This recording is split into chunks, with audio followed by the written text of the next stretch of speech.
Welcome to Walt Disney's Carolwood Barn. It's great to have you here today. This structure was built in 1950. Here comes the train going by.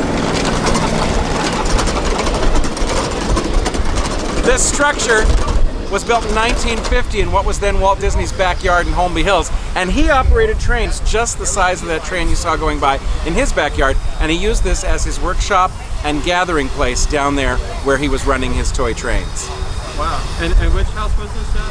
This was his house in Holmby Hills, which was up in off of Carolwood Drive, and that was actually the last house that he and his wife Lily built together, and where his two daughters were pretty much grown up, so it was pretty much for entertaining and for their retirement years. Welcome to Walt Disney's Carolwood Barn. This structure was built in 1950 in what was then Walt Disney's backyard in Holmby Hills, California.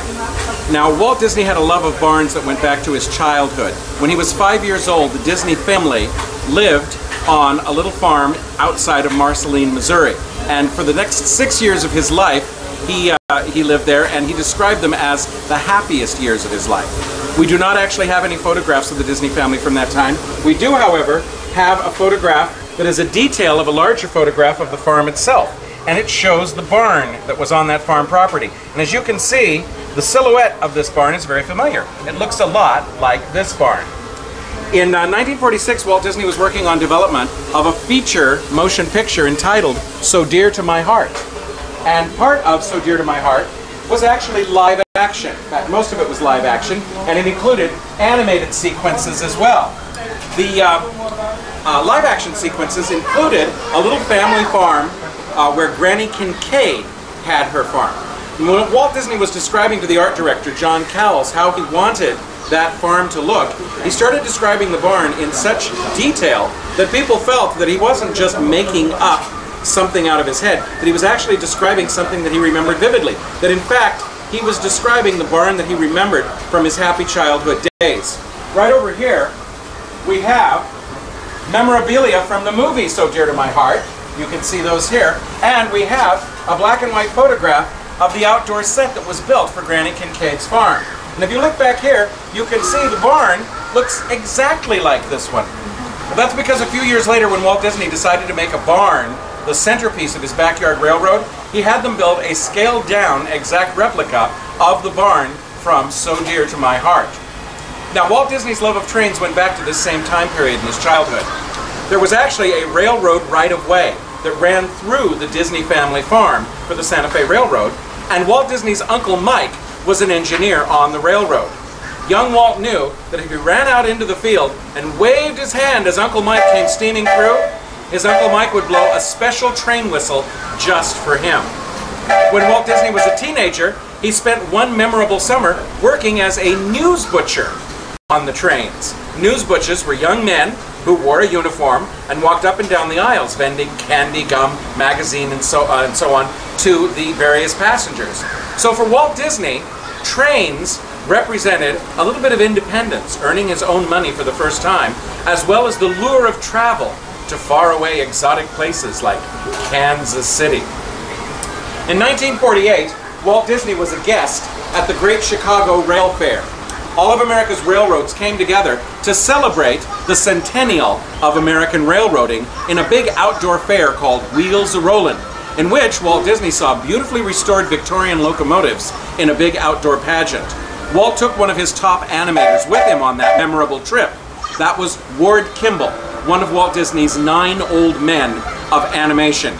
Now, we all know Ward Kimball, the animator, but many people do not realize that Ward Kimball was the first private citizen in the United States to own his own steam locomotive. In 1938, he purchased an engine that was being sold for scrap, and for the next 60 years, he operated it and restored it in his backyard as the Grizzly Flats Railroad. On the far wall over there, where you see the toy trains, you can see items that actually belong to Ward Kimball and that he had in his toy train collection, as well as items that he used in his backyard railroad, the Grizzly Flats.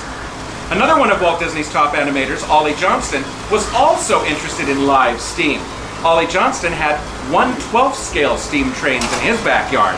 There where you see the sign on the shelf that says Flint Ridge, That is some materials from Ollie Johnston's La Cañada Flint Ridge Railroad. And the table down below, you can see Ollie's toolbox and other things that he used when he was operating his 1/12 scale steam trains.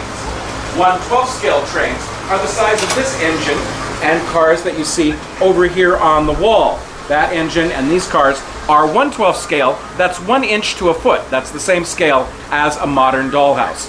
Walt Disney enjoyed going over to Ollie Johnston's house and riding the trains on Sunday afternoons. So all of these ideas were coming together at about the same time that Walt and Lily Disney, his wife, were getting ready to build a house in Holmby Hills. You'll want to walk over there so you can see this right here. Walt Disney and his wife were getting ready to build a new house in Holmby Hills. This is a blueprint of the Holmby Hills property. You can see it was a long, narrow lot. It was level up. It was level up here at the part near Carrollwood Drive, and then it dropped steeply down to a public access bridle trail in the canyon below. Up at the top of the hill, they built the main house, the garage, the pool. They had a big lawn because Lily Disney loved to give garden parties. And then halfway down the hill, they leveled out an area and they named it Yen Sid Valley. Now, can any of you guess where he got the name Yen Sid? Yes? Disney spelled backwards. That's Disney, spelled backwards. And did you know that there is a character named Yen Sid in a Disney film? That was the sorcerer from The Sorcerer's Apprentice. And now you also know that there was once a Yen Sid Valley. Now you can see down here the figure 8 of track for Walt's layout, but being the creative person he was, he started adding sidings and tunnels, and one night he came home very excited, and he said to his wife, "You know, Lily, we could put track all the way up the side of the house, around the front, bring a trestle down the other side, and give people a really great train ride." Well, Lily Disney was already concerned that her husband, who was nearly 50 at the time, wanted to play with toy trains in the backyard. And besides, she pointed out that over on the side of the house, they were going to have beautiful formal flower beds, which would be visible from the big picture window in the living room. She said, "I can't have a steam train going through my flower beds, puffing ashes and soot all over my beautiful flowers." Walt went back to the studio, talked it over with the engineers, and said, "I've come up with a solution. We'll put a tunnel through the side yard. You can bank your flower beds up. I can tunnel my trains below, and that way I can have my trains, and you can have your flowers."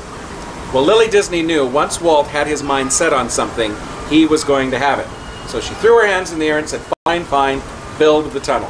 For his part, Walt Disney had the studio lawyer, Gunther Lessing, draw up a legal contract right-of-way for Walt Disney's Carrollwood Pacific Railroad to tunnel below Lily Disney's flower beds, and then had their 2 daughters, Sharon and Diane, sign as witnesses to the contract.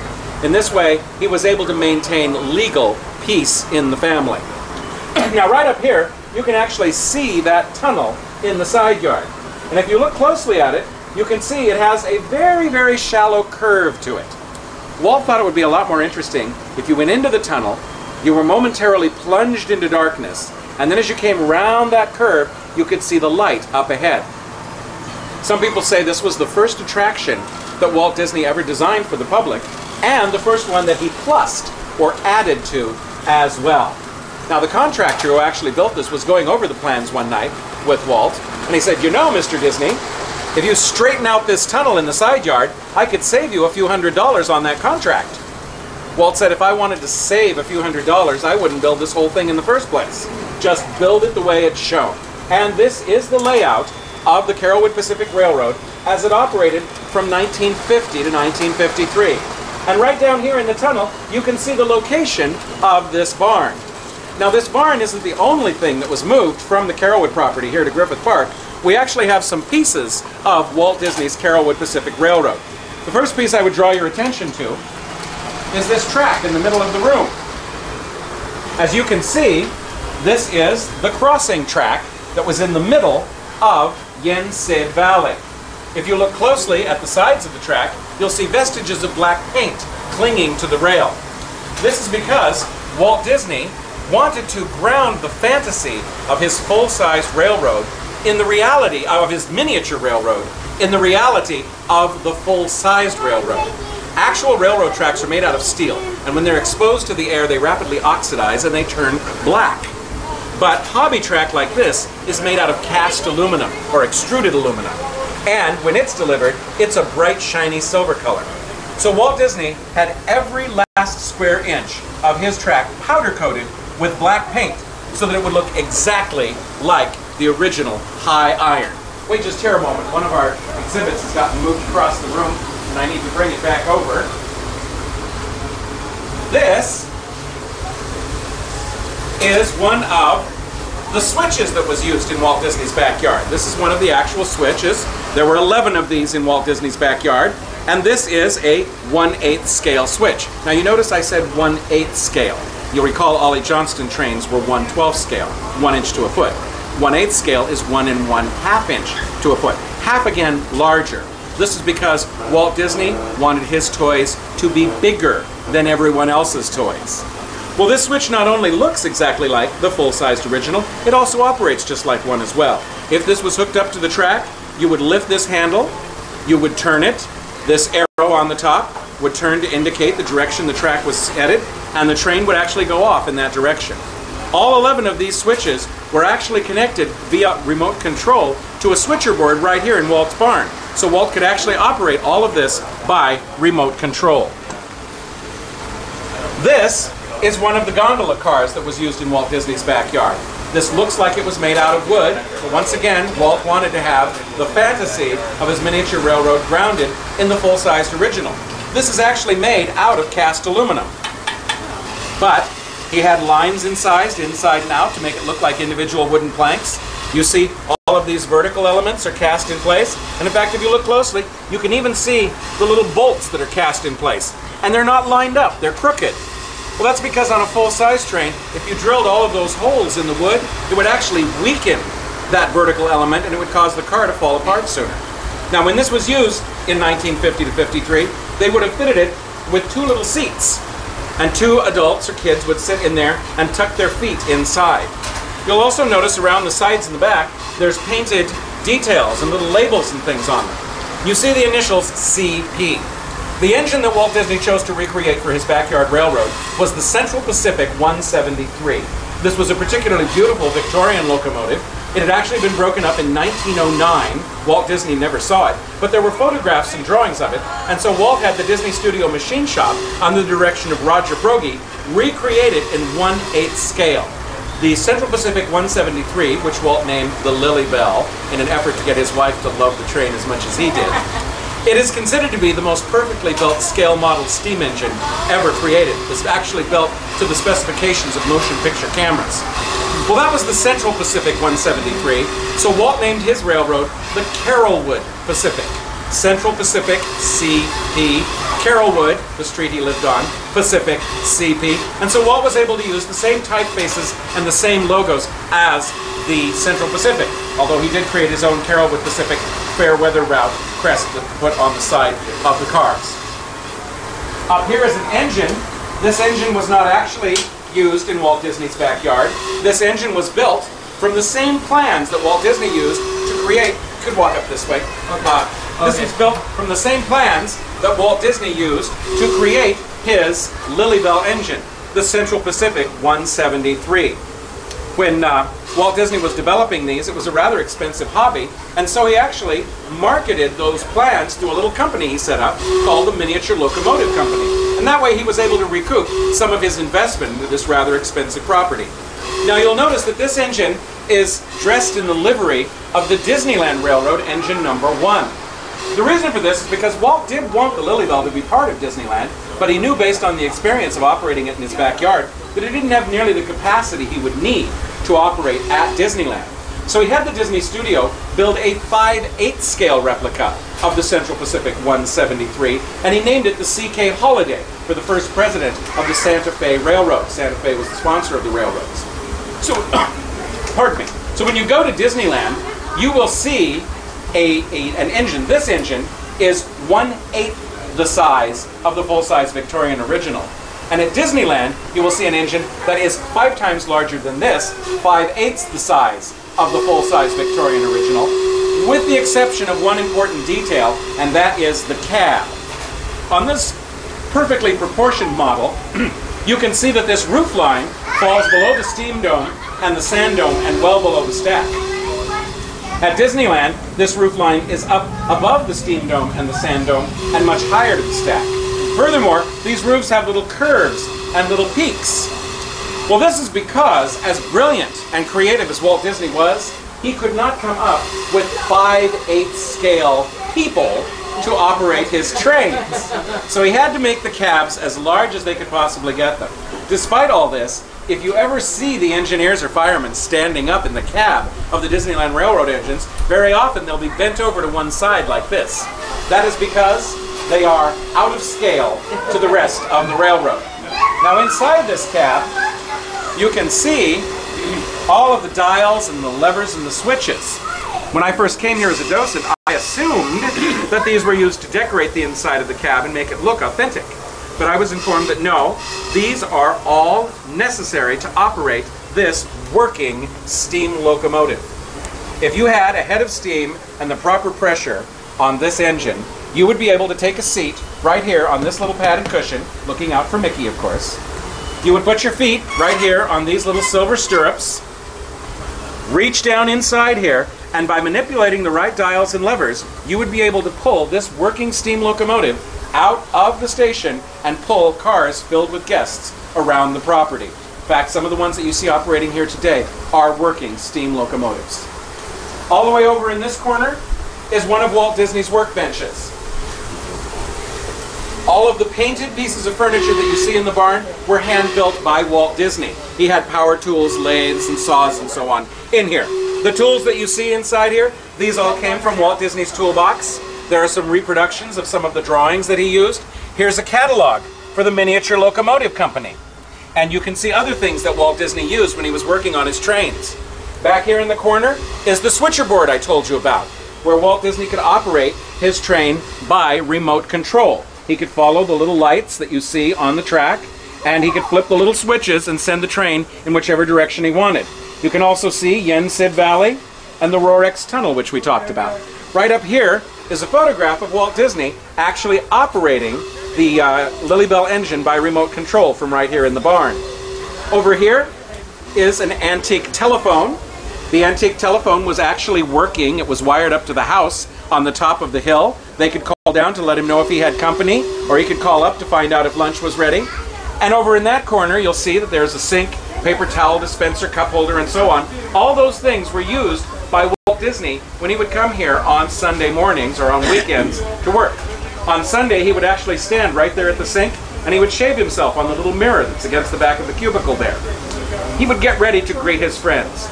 Walt Disney loved to entertain his friends with train rides, and his friends enjoyed themselves so much that, well, they started inviting their friends to come down, and then they started inviting their friends, and it got to the point where the doorbell might ring on a Sunday afternoon, and Walt and Lily couldn't be sure who was at the door.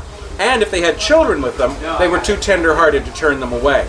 Well, one Sunday afternoon in the summer of 1953, a guest was operating the Lilybell engine, took one of the corners a little too fast, the Lilybell jumped the track, fell on its side, hot steam shot out, all the kids ran over to see what the excitement was, and a little girl got burned on the leg. Walt and Lily talked it over and decided it was probably time to put the Lilybell away for a while. And besides, by the summer of 1953, Walt Disney was already thinking very hard about a much bigger place where he could entertain a lot more people. And that, of course, became Disneyland, that opened in the summer of 1955.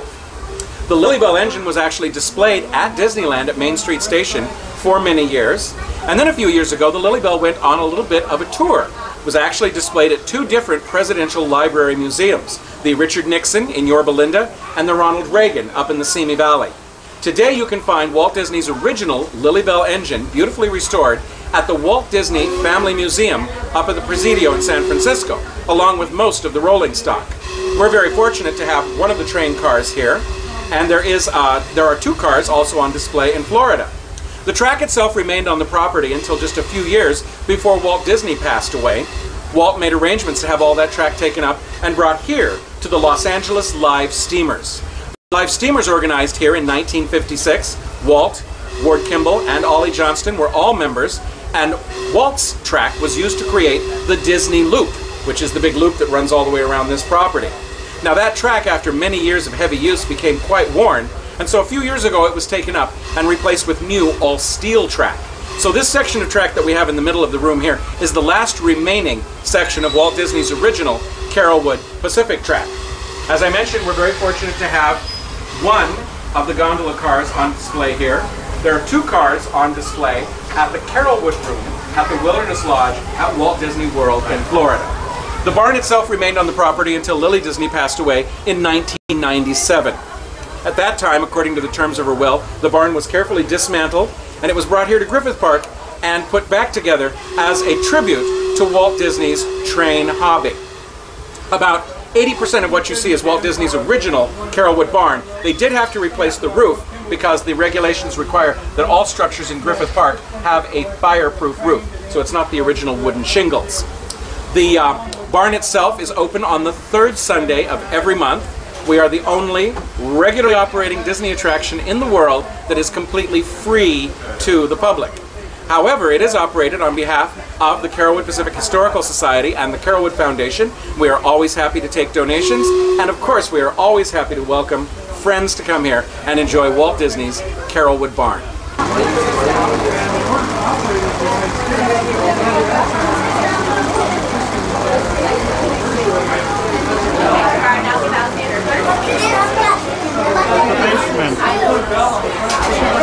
This is pretty cool. It's been here a long time, and we for the first time finally came out here.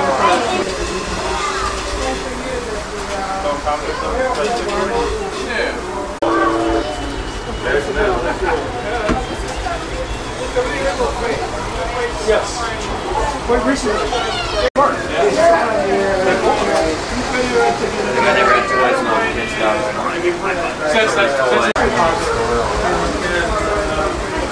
Press the horn.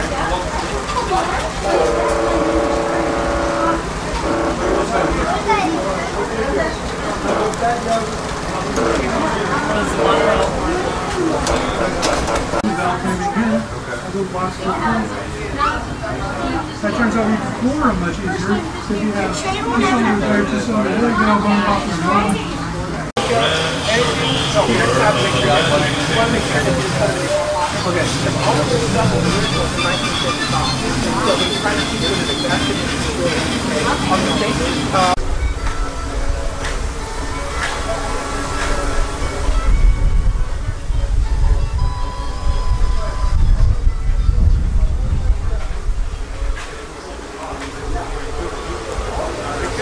Started out doing that for a kid. Yeah.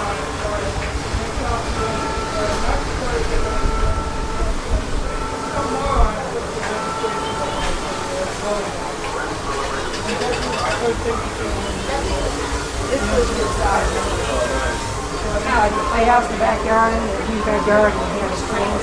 Yeah. What's the whole idea was just for his kids to start? No, him.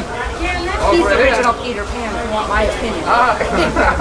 But yeah, he's always loved trains since he was a little kid, and when he got this home in Homeby Hills up there in UCLA, he made the quadrant, the way his trains went around, and that gave me the idea of the 4 things at Disneyland, the 4 countries.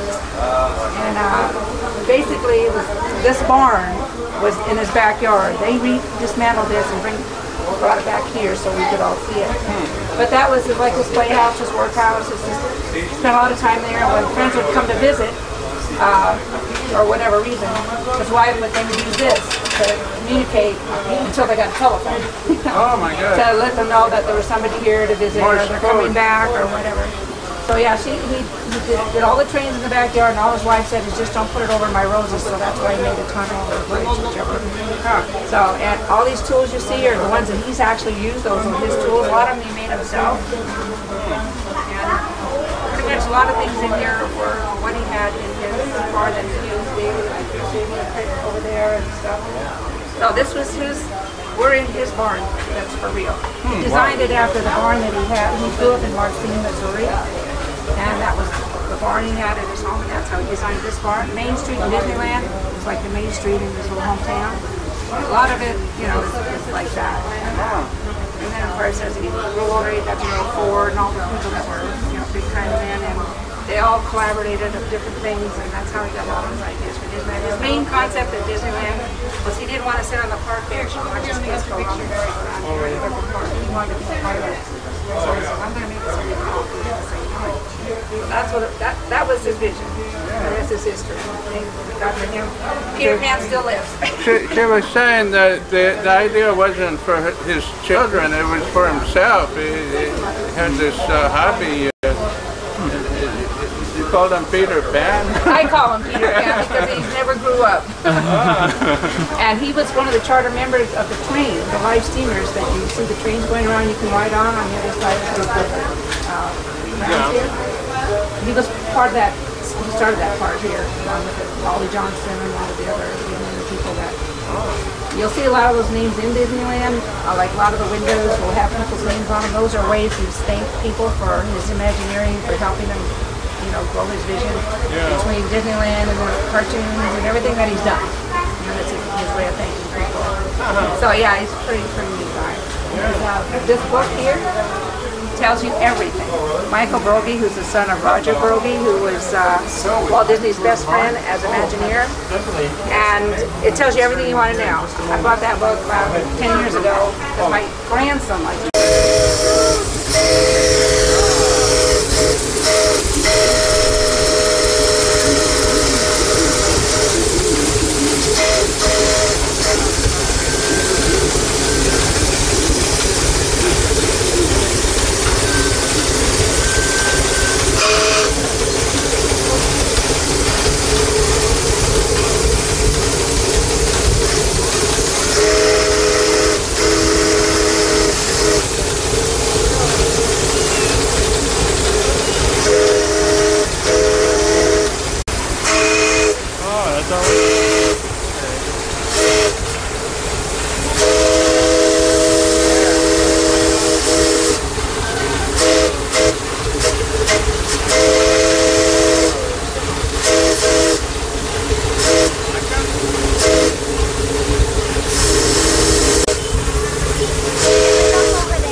He's got his Triple R ranch shirt from the series.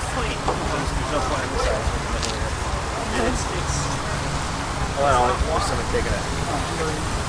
There's enough room.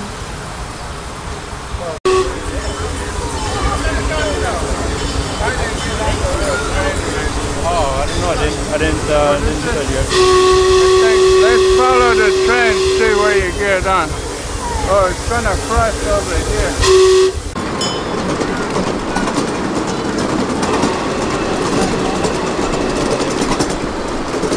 Hold on, let him come.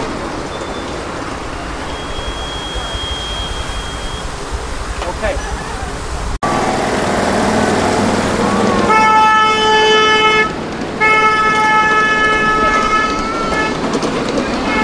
They get a shot of the roof too, because he said they had to get a fireproof shingles on there.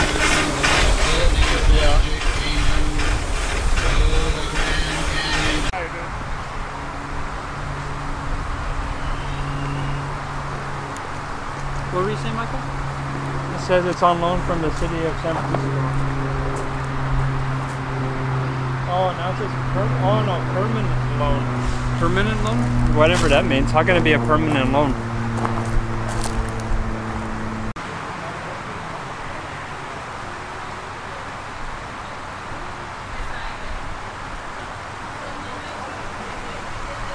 You think that San Francisco will ever ask for this thing back? Probably not. This was operating in 1873 apparently. Wow. It's kind of sad that it's rotting out here.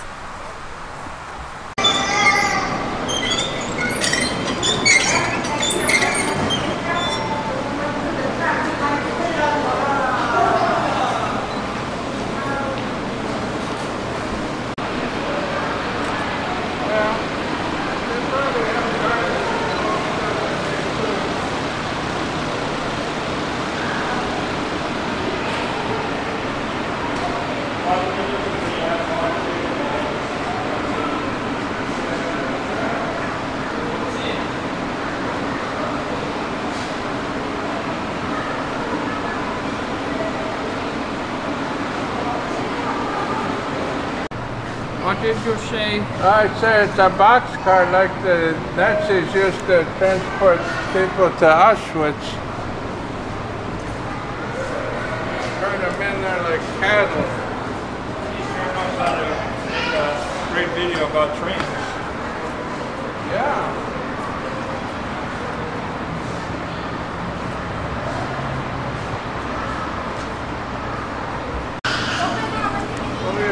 I said I bought this hat right there. Actually, it was my second hat. I lost the first one. I don't think they like to really go inside.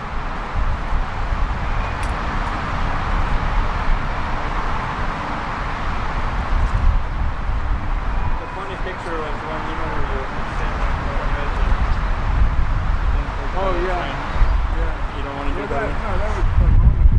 I thought it was here. No, Oh, yeah, I see what the you're saying. Pomona Fair. It could-